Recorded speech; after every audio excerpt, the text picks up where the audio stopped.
Hi guys! Have you faced knee pain after your trek? Well, if your answer is yes, then you're not alone. We recently did a survey with our trekkers and asked them what problems they face after their trek, and nearly 20% of them complained of knee pain. And I'm not surprised because your knees are extremely overworked on a trek with long hours of walking. So it's important to understand how to prevent knee pain, and the process starts much before your trek. So in this video, I'm going to show you steps to follow before your trek, during your trek and after your trek so that you can avoid knee pain. Let's get started.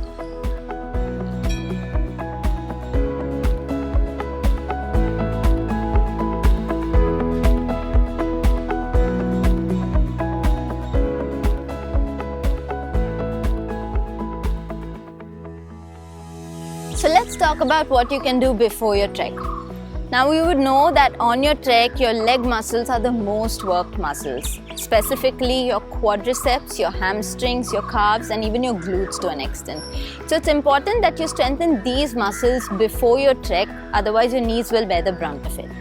So include exercises that are specifically meant to strengthen these muscles. What we do is we run. It's a no-brainer. Running is a very good workout for your entire lower half. And the next is squats.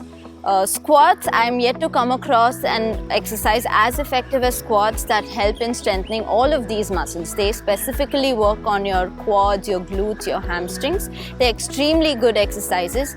Make sure you do squats every day. I'm not going to give you a number because it depends on where you stand right now. So see how many you can do and increase that every day, but do it consistently every day and make sure you do it right. You can also mix it up with jump squats and sumo squats to make it better, more effective. The next thing is lunges. Now lunges are also very effective and very easy to do also. So you could do forward lunges, reverse lunges, even lateral lunges. Make sure you do that also in your routine. You could also do leg lifts. You could do it lying down, standing, kneeling. There are different kinds of leg lifts that you can do.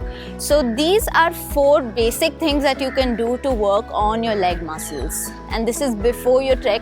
You have to do it at least for a month or 45 days in advance so that it actually works on your legs. Next, let's talk about what you should do during your trek to prevent knee pain. There are 4 points basically. First is to use a trekking pole. Now I cannot stress enough on how efficient a trekking pole makes you, especially while descending.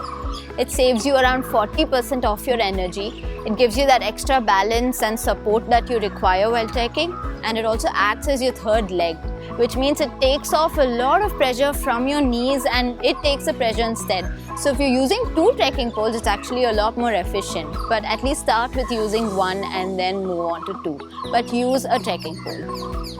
Second is to descend correctly. I've seen that a lot of trekkers are very nervous about descending. They are slow and they kind of stop themselves from going too fast.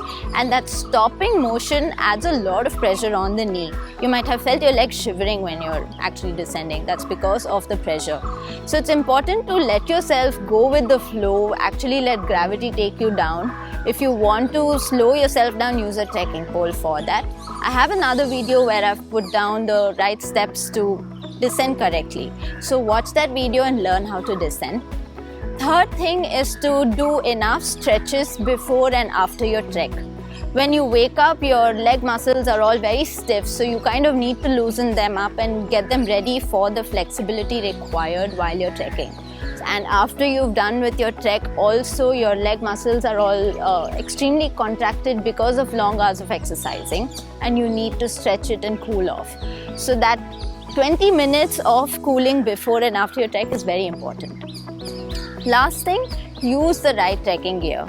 I've seen trekkers using the wrong kinds of shoes. I've seen them using wrong trekking poles, maybe using a stick, which is not as efficient. So use the right trekking gear on your trek. If you need knee braces, if you already have a weak knee, make sure you take knee braces on your trek. So these are steps to follow during your trek. Next, what can you do after your trek to avoid knee pain? Well, there's not much, but first thing is to rest. Rest for around 1 week after your trek and let your leg muscles recover from their exercise. But after that, bring your leg strengthening and the running back to your fitness routine. It's always a good practice to have that. If you do feel a slight pain in your knee, then it's time to address it earlier than later, because knee pain can get bad. It can last for months. So as soon as you feel a pain in your knee, start working on it. Visit a doctor if you must. There are exercises that you can do to strengthen your knees even otherwise. There's a RICE formula that people use: rest, ice, compression and elevation. So if your pain is bad, meet a doctor, it's required, and if it's not, then work on it yourself. But take care of your knee. It's a very important part of your body while trekking, and if you want to do more treks, then take care of your knees. So that's about how to avoid knee pain after your trek. If you have any doubts, any questions, then drop in a comment. I'll help you out. You can also follow us on our website, on Facebook, on Instagram. We're there on all the channels, so you can write to us anywhere and we'll write back to you. If you like these videos, we have a lot of them. We have a lot of trekking tips. We are constantly talking about the trekking world. So make sure you hit subscribe and get notified when we put out new videos. Thank you.